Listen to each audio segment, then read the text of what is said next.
What's up, One Run Global? So awesome to see you. So, if y'all were just here for the live with Maya and Todd, thank you very much for coming back. Um, Today is December 10th, which is Human Rights Day, and the Nohe campaign has teamed up with One Run Global Relay in an effort to spread love and light across the globe and try to end this year on a positive. My name's Jeff Partially, and I'm one of the co-founders of the Nohe campaign. And we're going to chit-chat with some of the ambassadors throughout the day today that are helping us get the message out about the One Run.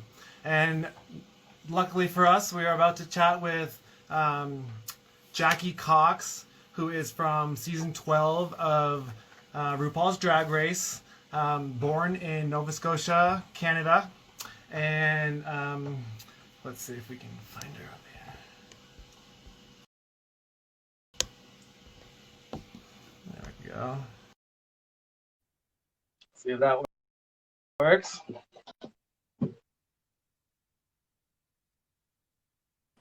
Hi! Hey, Jackie. How's it going? Oh my God, I just got the notification that I'm going live with you. Well, better get in there. It's going to be a good one. Jeff, how are you? Look at our cute matching shirts. Yes, every human matters, right? No matter where you are in the world, every human matters. It's true. It's true. I'm coming to you guys from New York City. I apologize for the backlighting. This is like the sunniest time of the day. It's like the only time of the day where there's any sun in this apartment. So you're going to enjoy it with me.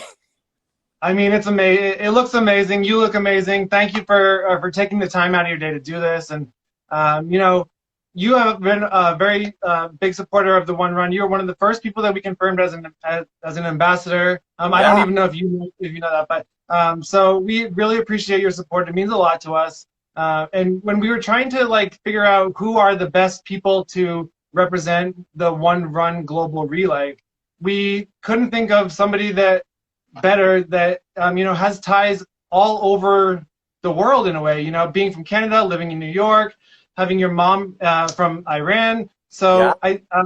I just think that you embody what it means to be a global human, I think. So I think that's important. Well, hopefully everyone is working on becoming a global human, right? But I think for the kids who are just joining, hi, welcome to this live. Jeff, if you guys may remember from my Instagram stories, in addition to being a co-founder of the No Hate campaign, also designed some amazing nail polish that I wore the other day. Oh my God, I'm not wearing mine. I feel so naked. I should have put some on for you. I actually should have my glasses on. I have the same pair of glasses. Okay, we'll have to do it another day. We'll switch, and I'll do the nails, and you'll do the glasses. Deal. And I think, okay, for those of you guys who are just following right now, we're raising money for the No Hate campaign, which is one of the amazing organizations that the Global Relay is going to support. I have a big personal connection to the No Hate campaign.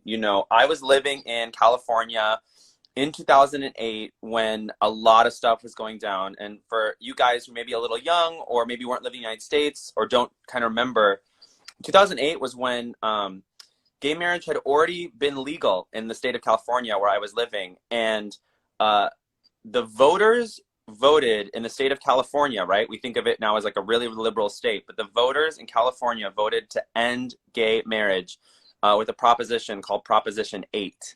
And it was really devastating. It was the same year that Barack Obama won, which was really cool. And then at the same time, gay marriage became illegal once again in California. And I remember... I remember seeing the No Hate campaign really take off and seeing so many people that I looked up to as a young queer person involved. Jeff, Adam, and so many amazing pop stars got involved, big people, really trying to push this idea that we don't need hate, and, being anti-gay marriage is a form of hate. And I think, for you guys in that campaign, it was so important to me as a young queer person to see that and have something to look forward to. And I think it changed a lot of the conversation in this country around gay marriage by really refocusing it on this is a hateful thing to do. So big props to you guys for doing that. And I'll always remember that. So whenever you guys need me, I'm... Well, I mean, it's crazy because prior to Proposition 8 and 2008, Adam and I, Adam, the other founder and photographer, we weren't activists at all. We were living here in California, and we were those people that were just like, oh, Proposition 8, it'll never pass Gay here in marriage was already California. legal. Right? Yeah, gay Yeah, marriage was legal. We it was thought like, already legal. Yeah, exactly. So Prop 8 really sparked our activism, and it encouraged us to speak out. And I think what the campaign has shown over the years is that there's a lot of people that support marriage equality that maybe aren't so vocal because they just don't know how to be vocal. And I honestly believe that the No Hate campaign has given them the outlet and the tools to be vocal and to create dialogue and to just kind of have a story about who you are and why you think you're important and why you know you're important.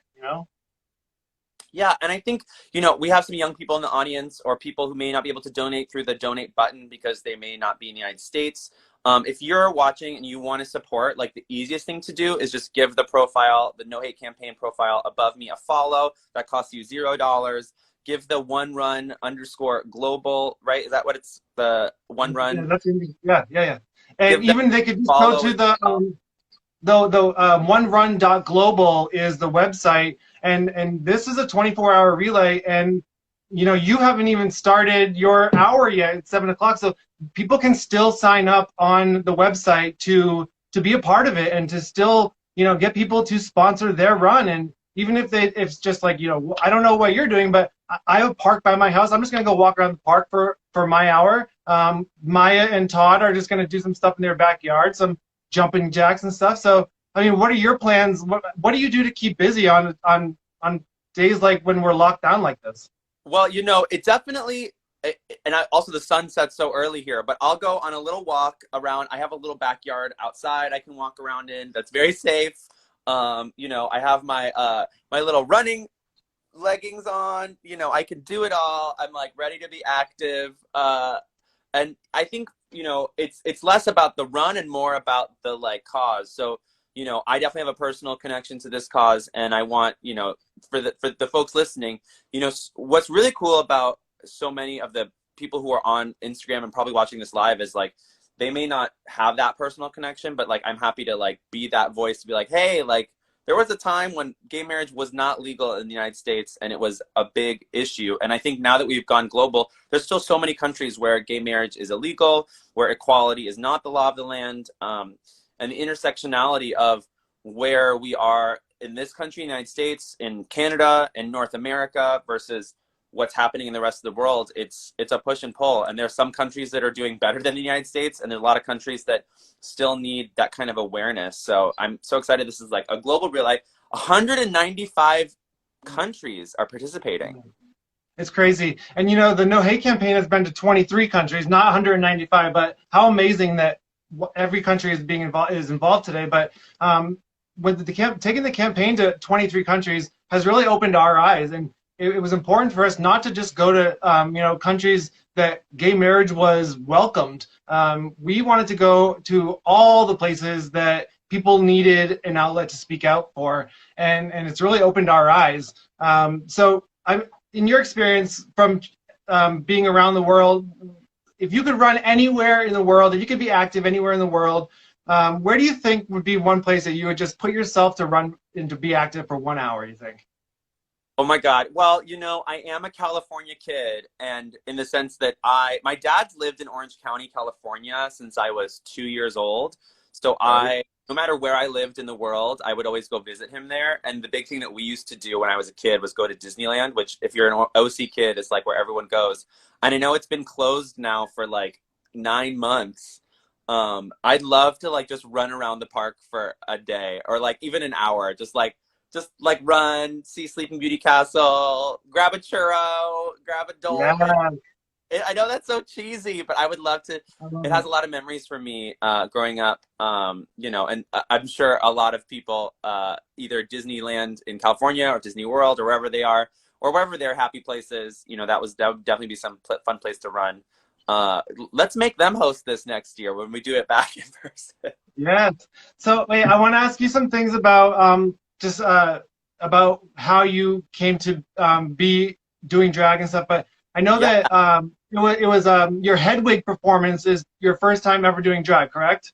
yeah, that was my first like real time actually like performing in drag. Like I think I dressed up as Sharpay Evans from High School Musical, For and like Halloween. like you know, because I was that girl. And yeah, my first kind of experience performing in drag is with the musical Hedwig and the Angry Inch, which I did in Santa Ana of all places, at a little indie theater that I worked at after college, and it was so much fun, and it really like opened my eyes to the power of gender in performance, that you can really tell, you know, complex, messy stories. You know, Hedwig and the Angry Inch is a product of one man, John Cameron Mitchell, but also a product of the time of the 90s, and like, you know, John's point of view on what was happening in the world at that time. Um, so it's amazing now we look back and we've, I think, learned a lot more about gender, gender expression, gender identity. And to go back to that piece, you know, it's so interesting to me now when I like I like have the script in my apartment and I still read it from time to time just because I'm like, what's happening?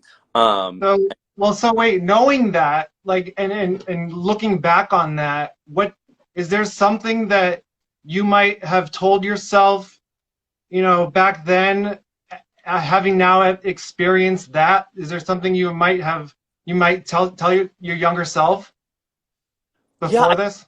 I think a big thing, and this is where I think, you know, as one of the most amazing things about drag for me is that it is constantly growing and evolving and changing, not just your personal drag, but kind of the way the world sees drag has grown and changed so much in the 10 years that I've been doing drag.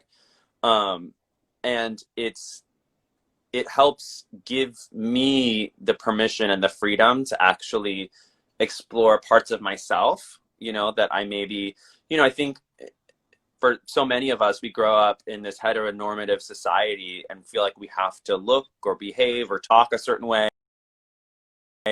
Jeff, I know you remember the times when we all, as gay men in Orange County and LA, would wear like Abercrombie because like that's what we thought we had to do, which is so like heteronormative kind of BS, right? And drag kind of breaks that all down and is like, wear what the hell you want. Celebrate your feminine side, your masculine side, however you want. Like, there's no rules. You don't have to fit into any cookie cutter box if you don't want to.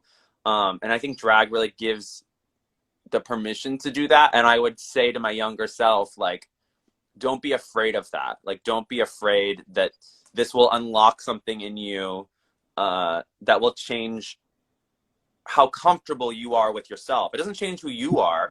It just changes the ability for you to actually be yourself. Mama Ru always says it reveals who you are. You know, so I think that's like a something I wish I knew as a young person of like, don't be afraid of this thing. It's like, just go do it or try it and see. I think everyone should try drag. Every single human being, I think every human should try drag. Yeah, I mean, I'm all for people having an open mind, and I think that, you know, sometimes that's what it takes to do it the first time. But then, you know, the comfort in it, and I even just think it doesn't always necessarily need to be full drag, because I think just living how you feel like authentically, you know, just even if it's just fingernail polish, or if it's, you know, if it's a skirt, you know, or if it's heels. I just think anybody should be able to just live as they are, and be proud of them, be happy of that. And I think that it's people like you that are giving these younger people something to look up to and to understand, like, you know what, if they can live as loudly as they want to live, then I can live as loudly as I want to live. You know, that's how I take what you do. So Yeah. And my other advice, on a very lighter note, is moisturize. Wear your moisturizer. Never do not wear moisturizer and a little bit of sunscreen every day. Every day. Do it. I'm telling you guys. they're gonna thank you for this advice right now.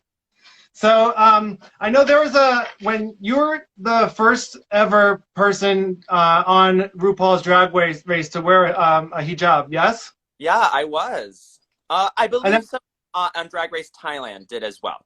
A queen Oh, on Drag Race Thailand as well, but the first on the American Drag Race.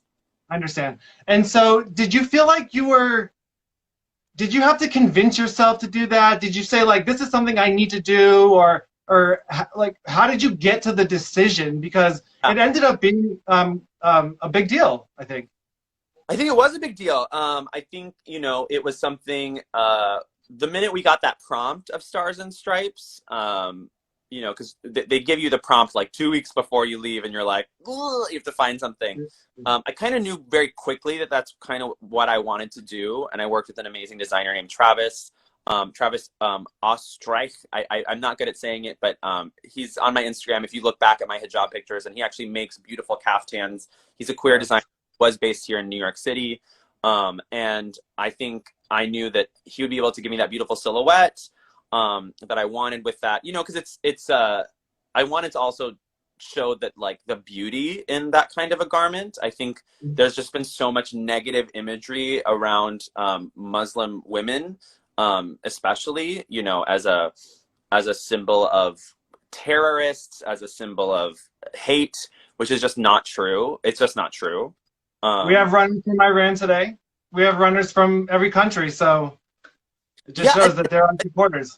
I think it's it's really important, and I said this on the show, and I will keep saying this because I still see it happening in not just with the way that people talk about Iran, but the way people talk about any of the adversaries of the United States or the West, right? Is that you really have to separate out governments and terrorist groups from like the people and the culture of a country or a society. Like those are not the same thing. Like I would challenge people to be like, if you really didn't like our last president, then would you expect people from everywhere else in the world to think that you're exactly like our last president? No, you wouldn't, right? You would be like, no, judge me on myself, judge me on who I am.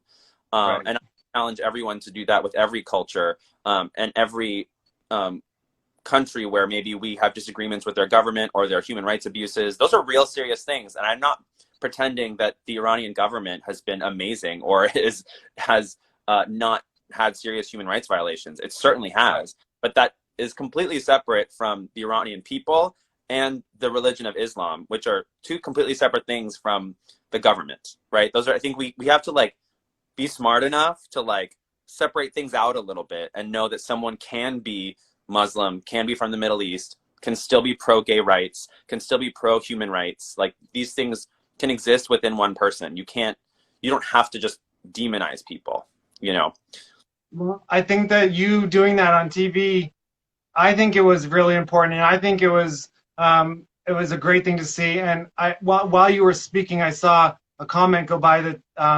a gay Middle Eastern person saw you on TV and it was life-changing for them. And so I think it's important that we all understand that we may not directly see what influence we have with the people we have connections to, but we all do have some influence, and we all can promote positivity throughout the world. No matter what country you're in or who runs your country, we can still promote positivity and equality. We can still encourage equality and yearn for it and fight for it and just keep doing what we can do, Yeah, completely. And it reminds us all that like we are all in this as a globe, right? To fight for human rights is a global cause. It's a cause that's still important here in North America. It's a cause that's definitely important everywhere else in the world. And like we still have to hold our own governments accountable. We'll have to hold the new administration that's going to start here in January accountable to, reverse policies that have been discriminatory, to push the agenda even further towards human rights being a central part of what the United States stands for, certainly. And also put that pressure on the rest of the world as well. And I think a lot of it, to tie it back to like, the No Hate campaign, a lot of it starts with, the work that, you guys and the other organizations who are being supported by this actually do to like get that message out, to actually start with the messaging. I think it's no small feat that, this big No Hate campaign, between the years of 2008 and 2015 pushed so hard and got so many amazing people involved that like the rallying cry to make gay marriage the law of the land was so loud that the Supreme Court had to do it, and now we Yeah. consider it settled law, but it doesn't end. It No. certainly is still up for debate.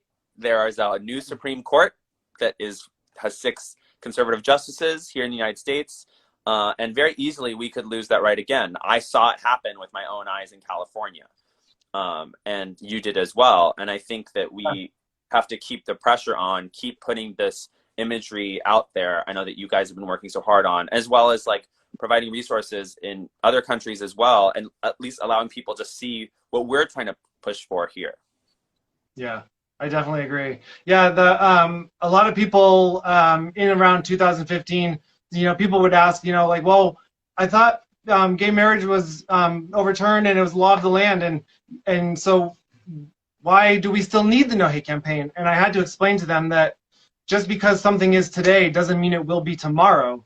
And it's important that we continue fighting for our rights, because there will come a time where your rights are up for a vote, or my family members' rights are up for a vote, and I'm going to stand up for them, and I'm going to ask them to stand up for me, and we're going to keep on fighting, and we have to protect what we have. It's not just like, okay, it's done, So I think that the campaign has survived this long because Adam and I have been passionate enough to carry it on and take it to these places, and to continue spreading the message and getting people involved, and just creating dialogue and creating imagery that is something that you don't need a language to understand, something that is explains itself, and it's just something that that we're incredibly proud of. I would definitely have to say, yeah, for sure. And yeah, I mean, totally. I think the imagery is so important. And for those in the comments, someone asked like if I've gotten personally a lot of like Muslim people, reaching out saying like that they were offended by what I did. And the answer is no, I really have not. I would say what I've mostly heard from are, people who throw in, Bible verses as hate rhetoric on my comments. And those I usually delete because I don't believe in weaponizing any religion. So that's kind of mostly what I've experienced. Nick just asked, what's this about? For those just joining us, Okay. here to talk about the One Run Global Relay, which is a global relay. It's happening virtually. It's happening in 195 countries, and anyone can participate. And we're raising money for a few different organizations. No Hate Campaign, Jeff, of which is one of the co-founders, which is right above me, is one of the campaigns that we are benefiting with the One Run Global Relay. And yeah, thanks for so far. The other ones are everything that's raised today will be split between 5 charities. So it'll be the No Hate campaign, there'll be UNICEF, No Bully, DoSomething.org, and Know Your Rights Camp. So all organizations that have a hand in nearly every country that we have a runner from. That was really important when deciding who's going to benefit from this global relay today on Human Rights Day. Today is Human Rights Day. So it was the human rights organizations that are doing this all over the world. And so the founders of the One Run, Danny and Jamie, has put this all together. They have worked tirelessly to do this, and we are extremely grateful for their support, and including us, and for your support. And I mean, we really couldn't do it without people like you, and just people in general getting the word out. So there is still time to join the One Run Global Relay. It's onerun.global is the website. You can go there. You can sign up as yourself. You can join the No Hate Campaign's team, which is already created. You don't have to donate. You can just join it. But we would love your support. And Jackie, we love your support and you, and we appreciate you and all that you do, and your visibility and your vocalness, and just everything about you is just wonderful. You're so sweet, Jeff. And for the kids who are asking, I believe if you go to the website, you can still donate internationally. Is that true, Jeff? True. Yep. And so go to the website. What is the website that they should go to? Let me type it in the comments. The website is onerun.global. Onerun. Oh, it's separated out for me. It didn't want it to be a full word, but onerun.global is where folks should go if you're donating from internationally, because I believe Instagram won't let you donate if you're not in the United States through the button below us. I believe it's only if you're in the United States. Yes, Lynn, you are correct. OneRun.global. Thank you guys for writing that. You guys are the best in the comments. I appreciate it. My friend Layla asks, are there any other countries besides Iran who are participating in the global? I believe there are. Aren't there folks from almost every single country? Everyone, 195 countries. We have at least one runner from every single country. Danny Bent is the founder of the One Run Global Relay, and him and his partner Jamie have really went out of their way to reach out to everybody that they know across this globe. They actually planned the running route in person, because this was not supposed to be a virtual relay. This was supposed to be a global relay where we handed the baton over country lines. So because of everything that happened with COVID, it's turned into this virtual relay, and they've really worked really hard to put this together. Or it could have been me. Sorry? I said you froze for a quick second, but it also could have been me. The kids are also asking, yeah, I'm not sure if you're in the United States and the button's not working. I don't know what to tell you. We'll tell Instagram, but you could definitely go to onerun.global. That's also an option to do as well. Also, all donations that come in through the Nohe Campaign's website, which is just nohecampaign.com/donate, all those donations will be put towards the Nohe Campaign's One Run Global Relays team today. Yes, and I think a lot of these organizations like UNICEF is a big one that works, especially with children. And I think it's so important that we remember, human rights violations affect a lot of people, but they really affect children, in a deep, profound way. And I think it's important to remember that. Someone from the UK said the button's working fine. You know what? I don't know. We'll have to call our tech support team. I don't have them on the line, but I will see if I could get them to make the button work for all of you. Look, now we have 2 people from Europe where the button's working. Great. If the button's working, just use the button. Keep on clicking that button. And I see all the hearts going by too, so thanks, you guys. You guys are all so sweet. Yeah, and I think it's important as we move into this new certainly era in the United States, but hopefully that will mean a new era in the globe, and also around the world as we're coming out of this awful year, which has been a terrible year globally. Hopefully my hope is that people from around the world realize, we have the power as a world to actually take care of each other in a more profound way than we have been, and to work with each other.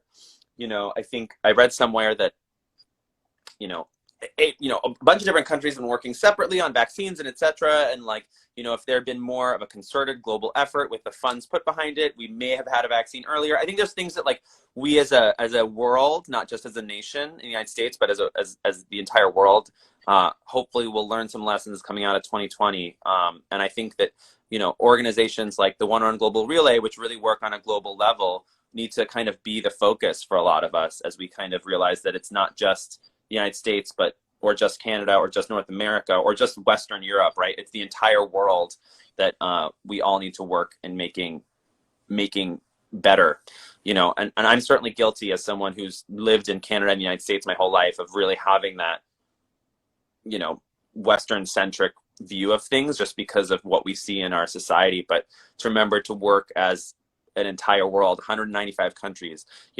billions and billions of people that are all relying on us to remember that it's one world, it's one globe, one entire community of humans that needs love, needs acceptance, needs access to food, water, shelter, basic human needs, and then beyond that, basic human rights.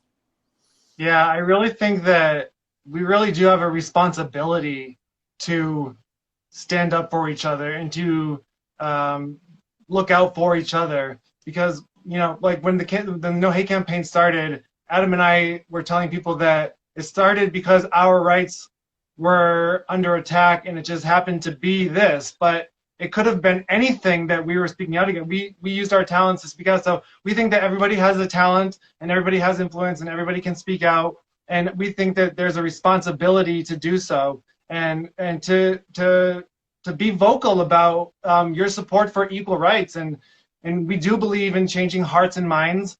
You know, so when there's people that are necessarily not on the same side of the fence as us, those are not people that I, you know, will write off. It's people that we will consider having a talk with, and trying to change their heart and explain to them why we are affected by stuff, and to show them that if they love us, then they are also affected by these injustices, discrimination. Like, we believe any form of discrimination is a form of hate. So we will always have a message to spread around the world, and we will always have people that can relate, and we'll always have people that find the courage to finally one day use their voice and speak out, and create a dialogue and just change. And so we welcome that, and we look for those days, and we're going to keep fighting for those days. And just because this year kept us all in our houses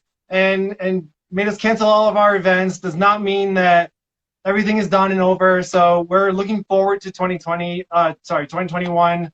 And, you know, we're going to do the best that we can to keep spreading the message of no hate. And hopefully you and your supporters and the No Hate Campaign supporters can come together and understand that a human right is a human right, and a human is a human no matter what part of this earth they live on. Speaking of part of this earth, shout out to Jimbo from Canada in the comments. Jimbo from Canada's Drag Race. Jimbo, I adore you. Thanks for coming in to say hi. You know, I think I think a lot about Canada and how there's been so much of an evolution around the way that the Canadian government has worked with the Indigenous and First Nations in Canada. And I think, you know, it's still a conversation that's still ongoing, you know, the importance of representation, you know, for Native, Indigenous, and First Nations folks in Canada. And I think something that the United States can also like pay attention to what the Canadian government's doing, you know, and it's still a big, that's an example of domestic human rights, right? Things in the United States and Canada, which our governments are still trying to figure out ways to deal with, you know, huge mistakes they made, you know, hundreds of years ago that we're still dealing with the ramifications of. And the same thing for Black people in this country, certainly in the United States. And I think it's important for us to look outward globally, and then also remember like what work we still have to do, you know, here domestically. You know, oh, hi, people are being so sweet, you guys. I'd love to win All-Star 7 too. You guys are all being so sweet in the comments. Yes. And we have folks from all over the world saying hi as well, you know. And so, yeah, if you're anywhere in the world and you want to join, go to onerun.global, sign up, take a little spin around your apartment, tell your friends and family you're doing it, and hopefully they'll donate. And it'll be spread across the different organizations that are working on a global level. Jeff, you're still talking to more folks today too, right? Yeah, we still have a couple more live interviews coming up later in the day. So the One Run global team was doing lives for the first half of the world, you know, up until midday, and then we stepped in for them now so they can take a little break, get a little rest, because it's almost midnight over there, or getting close to, I guess, or it's evening time. But so we're just giving them a little break, and I thought it would be a great opportunity to connect with you and chat, and just thank you for your support of the No Hate Campaign and of the One Run, and just of humanity and humans in general. We believe that your heart is one of the biggest, and we hope that you win All-Star Season 7. Thanks, Jeff. Oh my God, I adore you. Yeah, so like I said, even if you have no money, just go ahead and follow this Instagram handle above me, and then also follow onerun_global, and just keep up to date. And you know, this is going to keep going. So next year, if you have more money, donate then. We'll figure it out. And the campaign will eventually be in your area. You know, the No Hate Campaign travels around the country, into all towns, all areas of this country, and so chances are that once things are back to normal, we will be in their area, and their support would mean the world to us. Having them join the No Hate Campaign and getting their photo taken to spread the message and to keep the message going is extremely important, and we would be grateful. Yeah, and Adam's photos are so beautiful. I haven't done one, but I want to have that like smooth Adam gloss he puts on everyone. Everyone looks like gorgeous. We're just waiting to get back to New York, and you're the first one on the list when we do. Amazing. I adore you. Thanks for having me. Thank you, Jackie. We appreciate it. Again, the website is onerun.global. If you want to even just sign up and have your presence on the website, if you can make a donation, even $1, if you want to buy one of these Every Human t-shirts, the official merch, follow Jackie Cox. There's a donation button down there. Follow the Nohe campaign. We Thanks to appreciate it. hope you donated during this live, and if you didn't, Yeah. that's okay. Go to onerun.global. Yes. Thank you so much, Jackie. I'll talk to you soon. Okay, bye. Okay, bye.